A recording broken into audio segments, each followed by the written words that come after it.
Boa noite, os irmãos e amigos. Pela graça de Deus, mais uma vez temos esse privilégio de nos reunirmos aqui para adorar ao Senhor e também meditar na sua santa palavra. Gostaria de convidar os irmãos para abrirmos nossas Bíblias no Evangelho de Marcos, capítulo 5. Evangelho de Marcos, capítulo 5.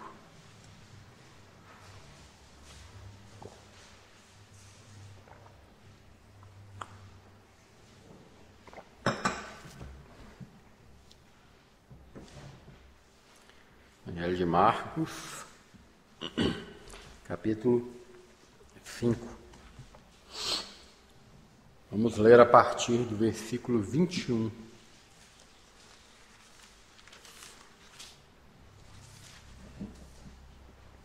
Diz assim a palavra de Deus: E passando Jesus outra vez num barco para o outro lado, ajuntou-se a ele uma grande multidão, e ele estava junto do mar.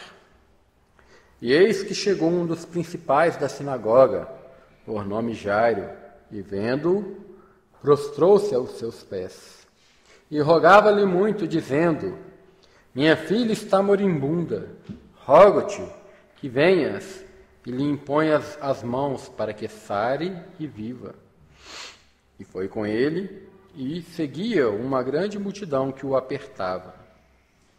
E certa mulher que havia 12 anos tinha um fluxo de sangue, e que havia padecido muito com muitos médicos, e despendido tudo quanto tinha, nada lhe aproveitando isso, antes, indo a pior, ouvindo falar de Jesus, veio por detrás, entre a multidão, e tocou na sua vestimenta.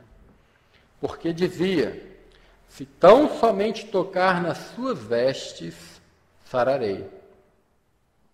E logo se lhe secou a fonte do seu sangue, e sentiu no seu corpo estar já curada daquele mal. E logo Jesus, conhecendo que a virtude de si mesmo saíra, voltou-se para a multidão e disse: Quem tocou nas minhas vestes? E disseram-lhe os seus discípulos: Vês que a multidão te aperta e dizes: Quem me tocou? E ele olhava em redor para ver a que isso fizera. Então a mulher, que sabia o que lhe tinha acontecido, temendo e tremendo, aproximou-se e prostrou-se diante dele e disse-lhe toda a verdade. E ele lhe disse: Filha, a tua fé te salvou. Vai em paz e ser curada deste teu mal. Estando ele ainda falando, chegaram alguns do principal da sinagoga, a quem disseram: A tua filha está morta. Para que enfadas mais o mestre? E Jesus, tendo ouvido essas palavras, disse ao principal da sinagoga: Não temas, crê somente. E não permitiu que alguém o seguisse, a não ser Pedro e Tiago e João, irmão de Tiago. E tendo chegado à casa do principal da sinagoga, viu o alvoroço e os que choravam muito e pranteavam. E entrando, disse-lhes: Por que vos alvoroçais e chorais? A menina não está morta, mas dorme. E riam-se dele. Porém, ele, tendo os feito sair, tomou consigo o pai e a mãe da menina e os que com ele estavam, e entrou onde a menina estava deitada. E tomando a mão da menina, disse-lhe: Talita cumi, que traduzido é: Menina, a ti te digo, levanta-te. E logo a menina se levantou e andava, pois já tinha 12 anos, e assombraram-se com grande espanto. E mandou-lhes expressamente que ninguém o soubesse, e disse que lhe dessem de comer. Agora vamos também a Hebreus, livro de Hebreus, capítulo 12.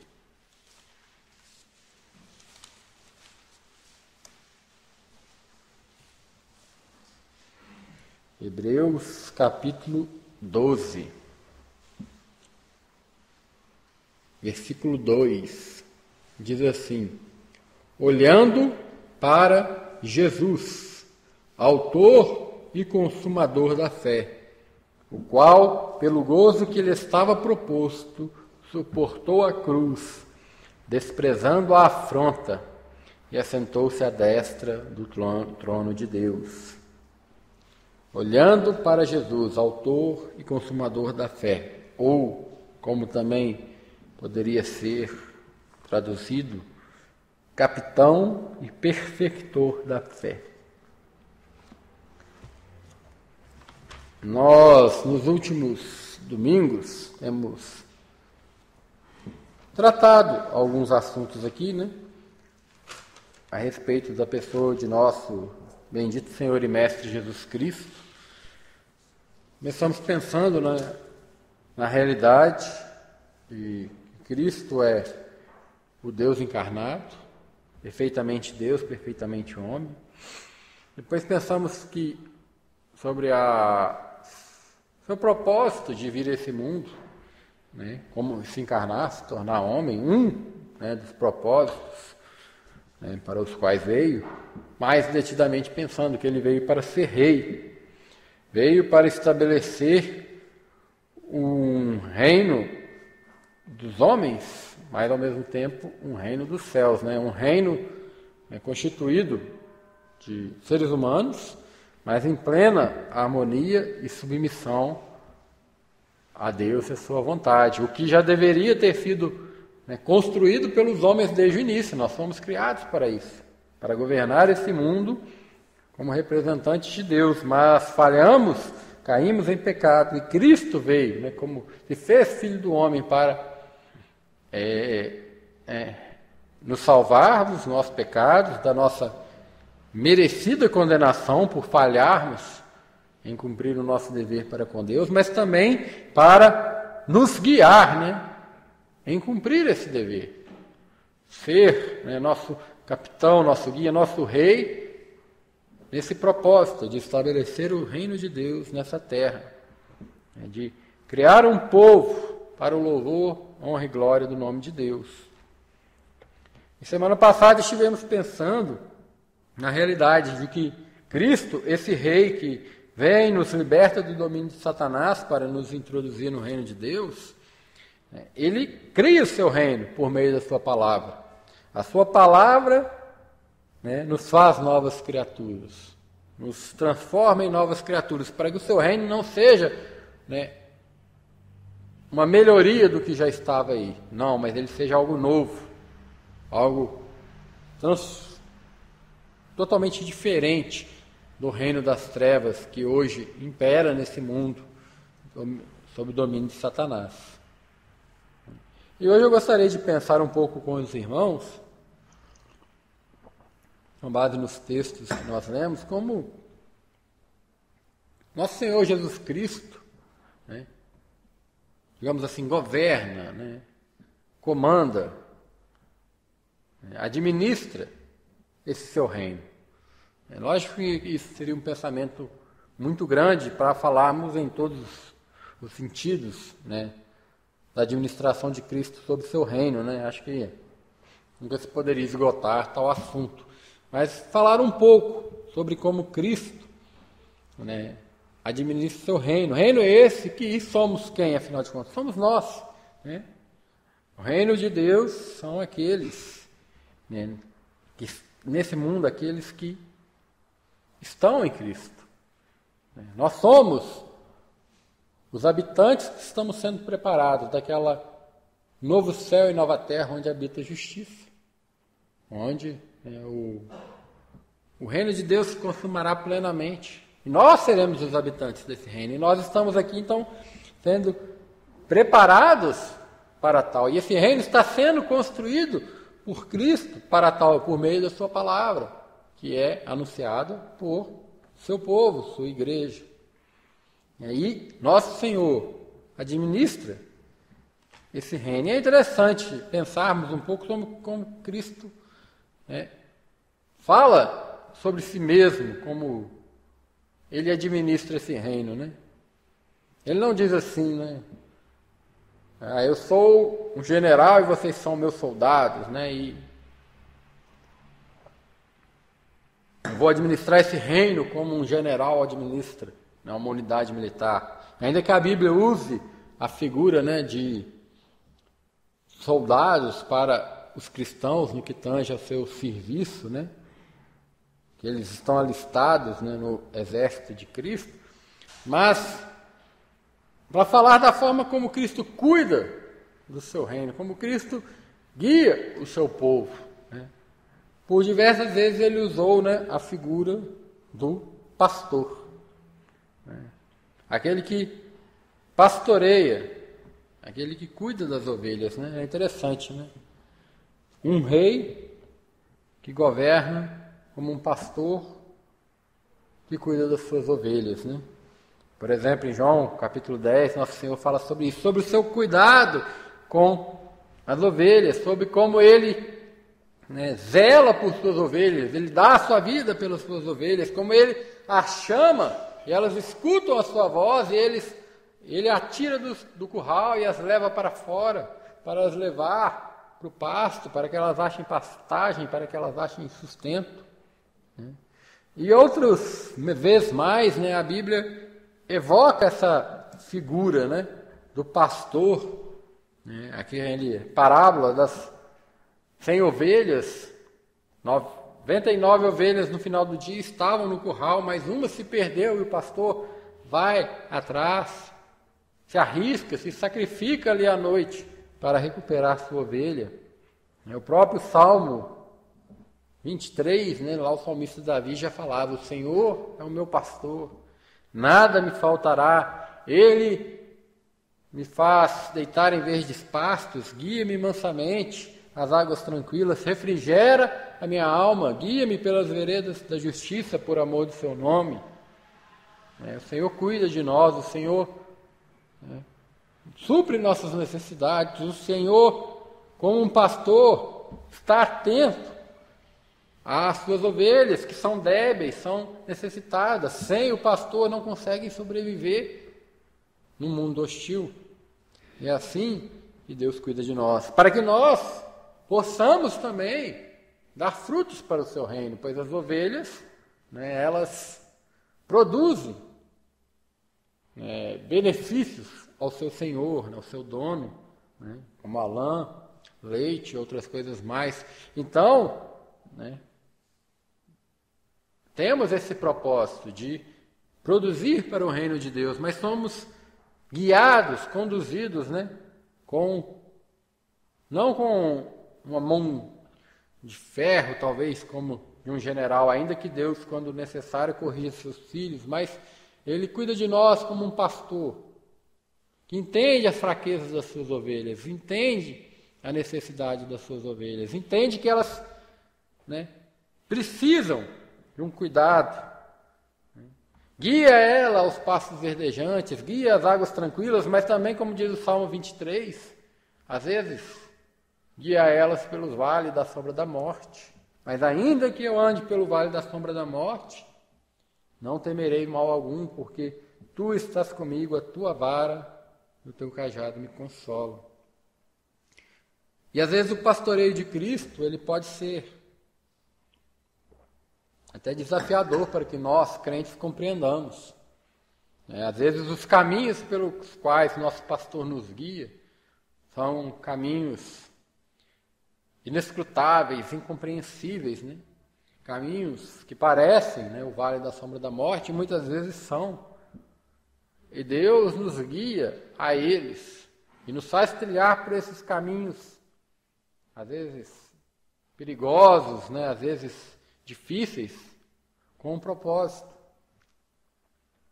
com objetivos em mente. E esse texto primeiro que nós lemos de Marcos fala e dá um exemplo disso. Duas situações aqui que Deus, na sua soberania, permitiu. Situações difíceis, situações angustiantes, dolorosas para aqueles que a viveram. Mas havia um propósito. E Cristo, nosso Senhor, usou essas situações para guiar duas almas ali, até o propósito que ele tinha, que era formar no coração dessas duas pessoas que ficam em destaque nessa história aqui do capítulo 5 de Marcos. É uma fé verdadeira, uma fé firme no próprio Cristo. Pois lemos lá em Hebreus que ele é o autor e consumador da fé, ou seja, ele é o autor, o criador, mas ele também é o consumador, né, no sentido da palavra consumar, aquilo que foi completado, aquilo que é perfeito. Então a fé é criada por Cristo e é consumada por Cristo, ou seja, ele nos guia a fé. E a fé é algo importantíssimo, porque o reino de Deus está baseado nela. Ninguém entra nele se não crer em Cristo como seu Salvador. O reino de Deus, ele não é da vista. Tanto é que ele não é um reino visível. Ele precisa ser crido. A fé tem um papel fundamental nesse reino, porque o homem caiu em pecado por não ter fé nas palavras de Deus. Se ele houvesse acreditado no que Deus lhe disse lá no princípio, que se ele desobedecesse à ordem de Deus em relação a comer ali da árvore da ciência do bem e do mal, ele morreria. Se ele houvesse acreditado nisso, ele não teria caído. Mas ele preferiu acreditar nas palavras de Satanás. E quando Deus cria seu reino, por meio de Cristo, ele está criando um reino baseado na fé. É interessante notarmos isso. O homem caiu por falta de fé, e ele é agora resgatado por meio da fé. Porque pela graça sois salvos por meio da fé. Isto não vem de vós, é dom de Deus. E nessa história nós vemos como Deus trabalha na vida dessas pessoas aqui, para conduzi-las a essa fé, para levá-las à fé, para fortalecê-las na fé, para conduzi-las na fé. E assim também conosco. Muitas vezes Deus vai usar as mais difíceis situações, as situações mais, talvez, angustiantes, para trabalhar nossa fé, para nos conduzir aonde nós precisamos chegar, para que a nossa fé seja mais perfeita e nós assim mais habilitados a fazer parte desse reino bendito de nosso Senhor Jesus Cristo. A história começa com Cristo desembarcando ali numa praia do Mar da Galileia. Ele havia ido à terra dos Gadarenos ou Gesarenos e voltando, ele desembarcou ali numa praia, na região ali, possivelmente de Cafarnaum, de Nazaré, na Galileia. E logo ao desembarcar, como já era de costume, a multidão o cercou. E diz o texto que ali um dos principais da sinagoga, ou seja, um dos comandantes da sinagoga, um dos líderes da sinagoga local, chegou e logo que viu a Jesus se prostrou aos seus pés. É uma cena que nós devemos pensar um pouco e tentar visualizá-la na nossa mente. Uma multidão reunida e um homem que gozava de uma posição respeitável, visto a sinagoga ser ali o lugar de culto dos judeus, em cada cidade. Ele era um dos líderes da sinagoga, então ele era um dos líderes religiosos daquela localidade. Sem dúvida, conhecido por todos, sem dúvida, com um certo status social que nós sabemos, os líderes religiosos sempre desfrutam, e até hoje isso acontece. E aquele homem tinha essa posição. Provavelmente era um conhecedor das palavras de Deus, conhecedor do Velho Testamento, quem sabe um professor das Escrituras, um dos principais, um dos líderes, um dos comandantes ali da sinagoga local. Mas Logo que ele vê Jesus, ele se prostra aos seus pés. Ele se humilha ali diante de uma multidão inteira. Se coloca de joelhos diante de Cristo. Isso não é uma coisa fácil de se fazer. Em público, na frente de todo mundo da cidade. E até mesmo pessoas de fora da cidade.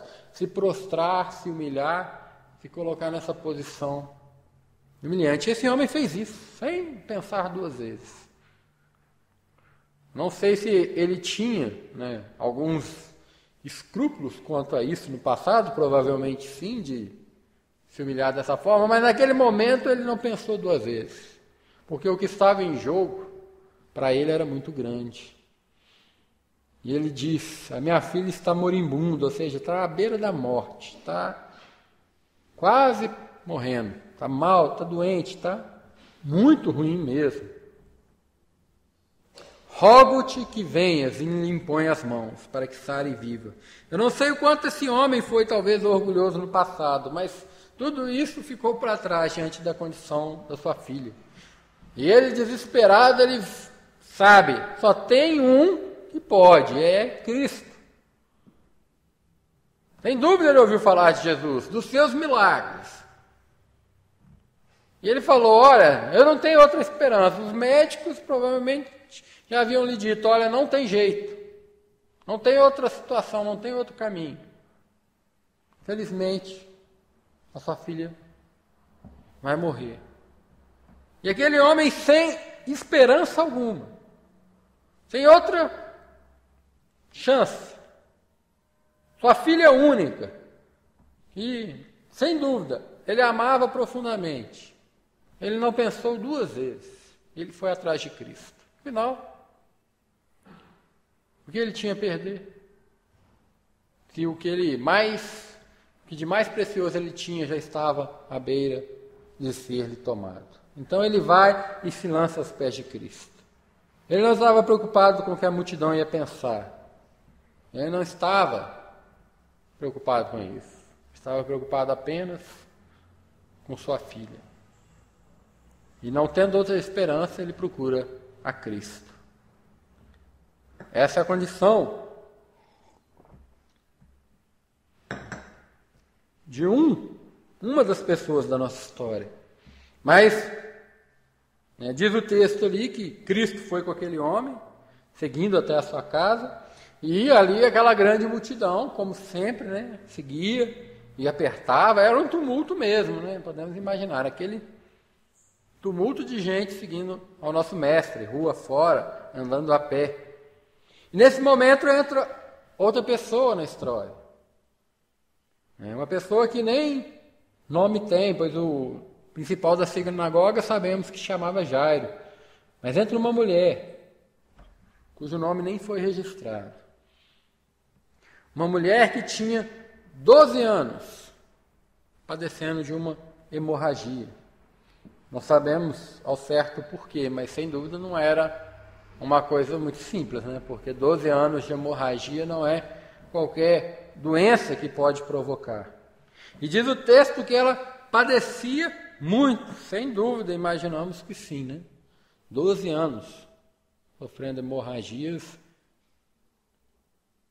não é uma coisa fácil, dura. E ela ainda havendo despendido tudo quanto tinha com os médicos, nada lhe aproveitou. Antes, ainda pior, ou seja, ela tratou com todos os recursos da medicina da época e nada aproveitou. Foi piorando, piorando. 12 anos. Os irmãos conseguem imaginar isso? 12 anos de sofrimento, de tratamento, de luta contra uma doença que minava a sua força, que minava a sua vida. E diz a palavra de Deus, no versículo 27, que ouvindo falar de Jesus, aquela mulher ouviu falar de Jesus. Como aquele homem principal da sinagoga, Jairo, ela também deve ter ouvido também, ela ouviu. Ela ouviu falar de Jesus da Galileia, que curava os enfermos, que expulsava os demônios. um profeta miraculoso. E ela creu. Interessante. Muitos hoje podem pensar, mas nossa, tem tantos anos que Cristo veio a esse mundo, né? Como é que Deus quer que as pessoas creiam no Evangelho? É muito difícil, né? Cristo foi para o céu, Ele não está aqui. Como vamos crer? Depois de tantos anos. Mas fé é isso, né? E o mais interessante, a fé ela é gerada pelo ouvir da palavra de Deus. E assim tem sido ao longo dos séculos, e assim vai ser. Até quando Deus permitir a pregação do seu santo evangelho aqui nesse mundo. Somente pela palavra. Não pelo que se vê, mas pelo ouvir a palavra de Deus. A fé vem. E aquela mulher ouviu e creu. Porque diz o texto que ela pensou assim: se tão somente eu tocar as suas vestes, sararei. A mulher creu que Cristo tinha poder tremendo. Ela creu realmente, esse homem é poderoso. Ele tem poder de sobra, a ponto que se eu conseguir pelo menos encostar nas suas vestes, eu vou sarar. E crendo nisso, ela entrou no meio daquela multidão. Creio que deve ter empurrado muita gente. Deve ter sido empurrada e com luta chegou perto de Cristo. Creio que se esticando, trocou na borda da sua veste, né? A tradução melhor seria no seu casaco. Naquela aba mais longa ali do seu casaco, do manto que cobria o mestre, e ela tocou. Crendo firmemente que se tão somente tocar nas suas vestes, sararei. E diz o texto que logo secou a fonte do seu sangue e sentiu-se no seu corpo estar já curada daquele mal. Era tudo que aquela mulher queria. Entrar no meio da multidão, desapercebida, com todo esforço conseguir tocar nas vestes do mestre. Receber a cura tão desejada e dali sair quietinha. Sumindo no meio da multidão sem que ninguém o soubesse. É interessante pensar nisso, né? Aquela mulher não queria ser notada. E aí nós vemos a diferença, né, dela com Jairo, né? Enquanto Jairo não teve pudor nenhum de chegar e se lançar diante do mestre de joelhos e clamar, e implorar, e rogar, e se humilhar ali para que Cristo o auxiliasse, ela foi ali às escondidas. E, em parte podemos entender que essa mulher, há 12 anos, tinha uma situação humilhante. Começar dentro do regime da lei, há 12 anos aquela mulher era considerada impura por padecer de uma doença daquela. E não podia participar dos ritos de adoração a Deus prescritos no Velho Testamento. Se nós formos ao livro de Levítico, vamos ver isso. Quem tinha algum tipo de hemorragia desse tipo era considerado cerimonialmente impuro. E isso tinha um objetivo. Deus estava, por meio de uma figura, ensinando que o homem caído em pecado, que se tornou frágil e deficiente no seu corpo, sujeito a doenças e a deformações e a fraquezas do corpo, que o tornavam impuro fisicamente, porque, né, nós sabemos, por meio de um sangue, você pode se contaminar e pegar várias doenças. Então, a pessoa que sofre de hemorragias pode contaminar os outros. E Deus usava essa figura para nos ensinar algo espiritual. Pois o que aconteceu ao nosso corpo, que se tornou deficiente, fraco e decadente, também é a realidade com relação ao nosso espírito. Decadente, morto, cada vez mais longe de Deus, mais impuro, mais indigno. E essa é a situação do ser humano. Ele nasce e começa a cada vez se tornar pior. Nós vemos isso, né? No crescimento das crianças. E quanto mais tempo passa, né, pior sua situação fica. Mais impuro ele é, mais indigno da presença de Deus. E aquela mulher era considerada impura, indigna. Talvez ela estivesse até coberta para que ninguém a visse, porque talvez as pessoas vissem e ia fazer igual a gente faz hoje quando alguém espirra, né? Afasta, com medo. Nossa, essa mulher é impura. Então isso explica, provavelmente, por que ela agiu assim. E aí nós vemos uma diferença dela com Jairo. E vemos também a diferença em como o nosso Senhor Jesus Cristo,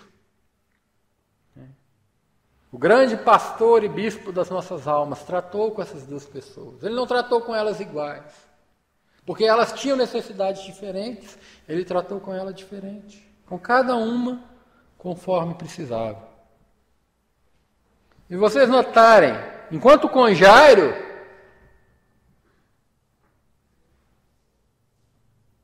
ele foi à casa de Jairo para curar a filha dele, sendo que ele poderia, como ele fez outras vezes, apenas falar: olha, sua filha está curada.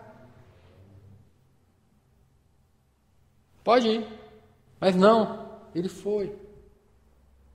E quando aqueles homens chegaram e falaram: olha, sua filha já morreu, não incomode mais o mestre, que ele disse: não temas, crê somente.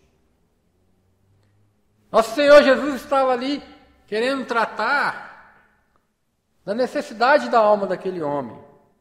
E quando ele vai fazer aquele milagre maravilhoso de ressuscitar aquela menina, é interessante que ele não leva nem todos os seus discípulos, apenas 3.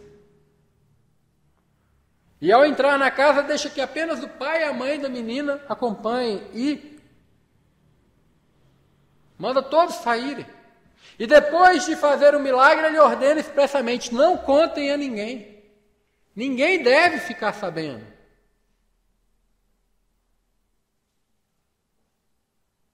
Nem todos os discípulos ele levou.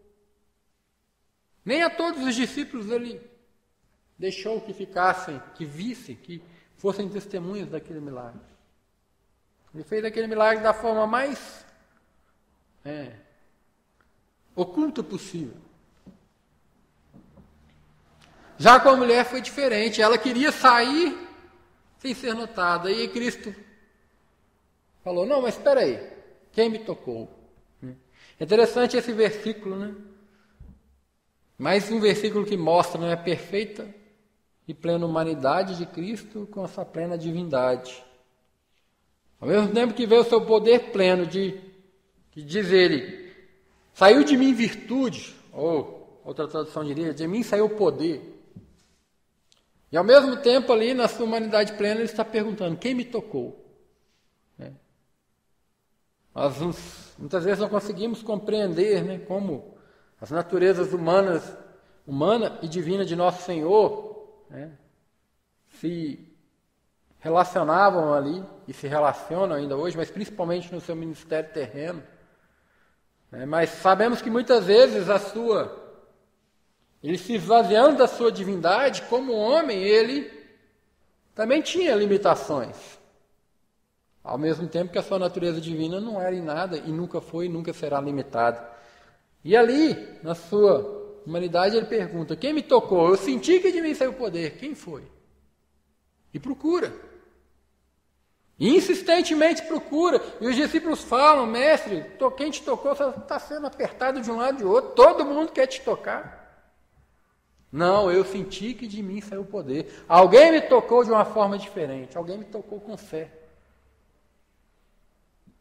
E aquela mulher que queria sair despercebida não teve como esconder. E diz o texto que ela, temendo e tremendo, consegue imaginar a cena? Aquela mulher tremendo de medo, se aproxima diante de Cristo, prostra-se diante dele e é obrigada a confessar: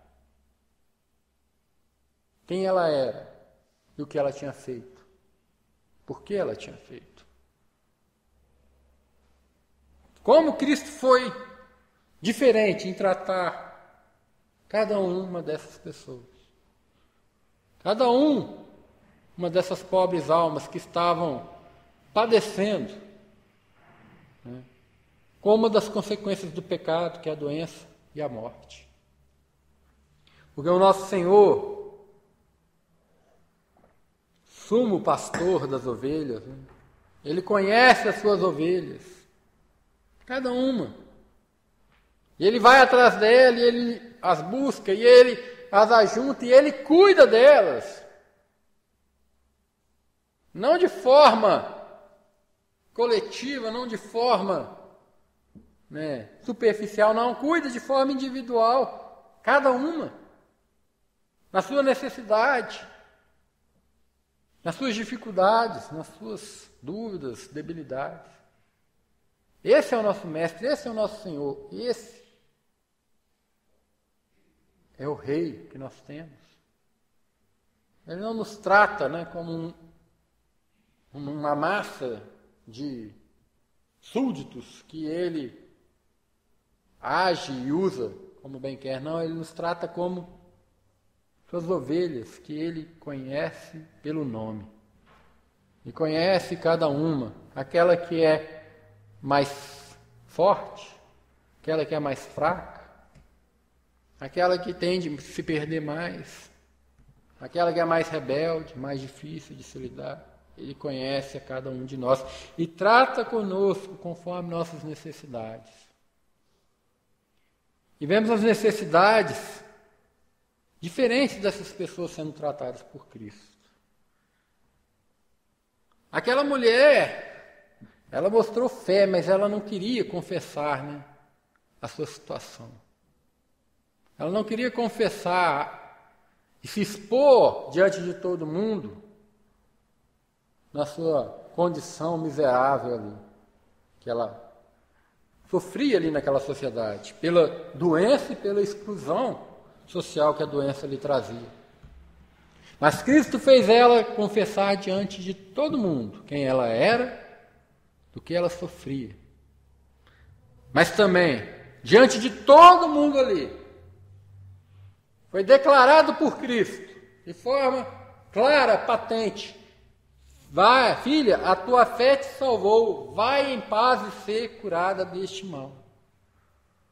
Ele fez ela se humilhar ali, digamos assim, confessar sua condição deplorável para todos, para depois, diante de todos, colocá-la numa condição transformada. Diante de todos, declarar pelo seu poder que acabara o seu mal. Ela não mais estava doente e não mais seria considerada impura, indigna, diante da sociedade da sua época. Ele sabia que ela precisava daquilo. Ele queria que aquela mulher tivesse a sua fé plenamente estabelecida, plenamente reconhecida pelos outros e por ela mesma. E assim Cristo faz quando salva uma pessoa, Ele nos leva a nós nos humilharmos, reconhecendo que somos pecadores, para depois nos declarar justos diante de Deus. E como crentes ainda, nós precisamos constantemente estar chegando diante de Cristo, constantemente estarmos reconhecendo nossas mazelas, constantemente confessarmos toda a verdade para Ele, para que Ele mesmo nos cure e nos limpe do nosso mal e nos declare numa posição novamente plenos na comunhão com Deus. Era a condição daquela mulher, mas a condição de Jairo era diferente, e por isso nosso Senhor o tratou diferente. Ele não teve problema de se humilhar. desespero era tanto por sua filha que ele se humilhou, né? Ajoelhou, se precisasse ser rolado na terra, ele rolaria. Mas ele precisava ser fortalecido na sua fé.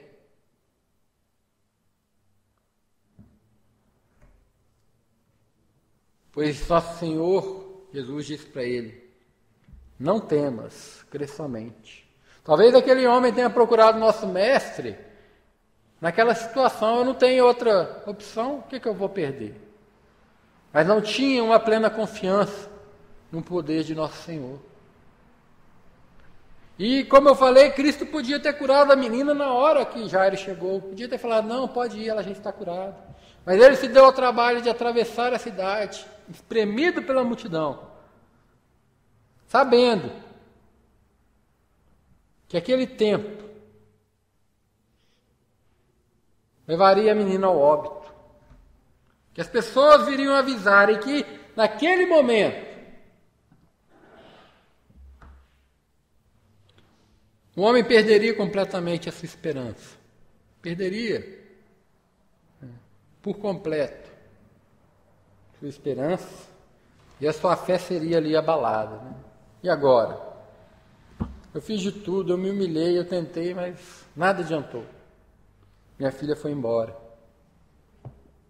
Mas Cristo queria trabalhar a fé daquele homem. Ele diz: não temas, crê somente. Então ele vai à casa daquele homem, e ele cura e levanta aquela menina, para quase ninguém ver, com o propósito de que aquele homem, Jairo, tivesse a sua fé no nosso Salvador fortalecido.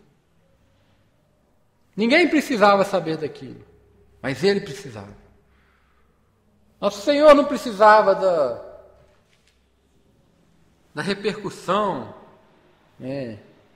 da mídia que aquele milagre maravilhoso poderia trazer. Não precisava e não queria, mas aquele homem precisava ver. Um homem que possivelmente durante anos ensinou na sinagoga sobre os milagres registrados na palavra de Deus ali no Velho Testamento. Mas agora ele era desafiado a crer no poder verdadeiramente de Deus. Ele foi desafiado ao máximo. E nosso Senhor ali cuidou dele na sua limitação, para levá-lo a aperfeiçoar a sua fé. Gostaria que os irmãos pensassem, no nosso bendito Mestre, em como ele age para conosco, em como ele cuida de nós, em como ele reconhece as nossas necessidades, ele vê além, ele vê aquilo que os outros não podem ver, ele vê o coração, ele vê a mente, ele vê as nossas dúvidas, nossos temores, a nossa vergonha, ele sabe de tudo. Tudo aquilo que nós, às vezes, negamos para nós mesmos, ele conhece. E ele usa as circunstâncias da vida para guiar o seu povo, para trabalhar na vida do seu povo, para que nós sejamos guiados a uma fé mais firme, para que nós sejamos guiados a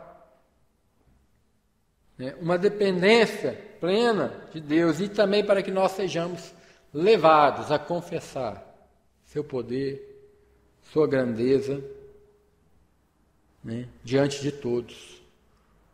E também assim, ele nos leva a ser justificados perante todos, e a estarmos, e a sermos restabelecidos em plena comunhão com Deus. Como um pastor que conhece suas ovelhas, Cristo cuida de cada alma que ele resgatou, para conduzi-la a esse propósito, de que nós sejamos não apenas formados na fé, mas aperfeiçoados na fé, porque ele é o autor e consumador da nossa fé.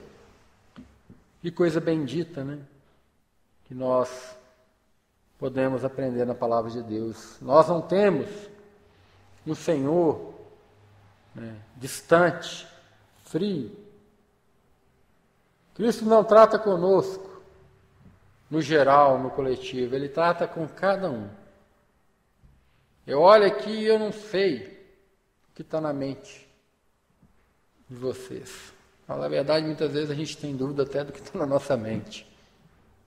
Até do que nós mesmos sentimos e pensamos. Mas Cristo sabe. E Ele é o Senhor bondoso, a quem nós podemos entregar todas as coisas, confessar todas as coisas. E contar com Ele para todas as coisas. Porque Ele cuida do seu reino, Ele cuida dos seus súditos. Não como um governante autoritário, mas como um pastor cheio de amor. E Ele mostra esse amor de forma ainda mais profunda nos momentos mais difíceis, como que essa mulher passou, como aquele homem passou. Que o Senhor possa nos abençoar nisso, e que não haja ninguém aqui, né, que não esteja ainda debaixo da guarda desse pastor bendito, né, que ainda não desfrute do cuidado maravilhoso do nosso Senhor Jesus Cristo, que ainda não reconheceu a sua miséria, seu estado deplorável, como aquela mulher precisava reconhecer, e que ainda não depositou uma fé plena, total no poder salvador de Cristo, como Jairo precisava ter. Que hoje nós possamos aprender com essa história. A confessarmos, a reconhecermos nossas mazelas e a confiarmos em Cristo para cuidar delas, para nos restabelecer e nos dar vitória. E que nós possamos meditar na grandeza do nosso Salvador, na sua bondade para conosco, em nos guiar conforme nós precisamos, em cuidar de cada um, conforme sua necessidade, em tratar com cada um, conforme Ele sabe que nós precisamos. Que o Senhor seja louvado por seu cuidado amoroso para com cada um de nós. Amém?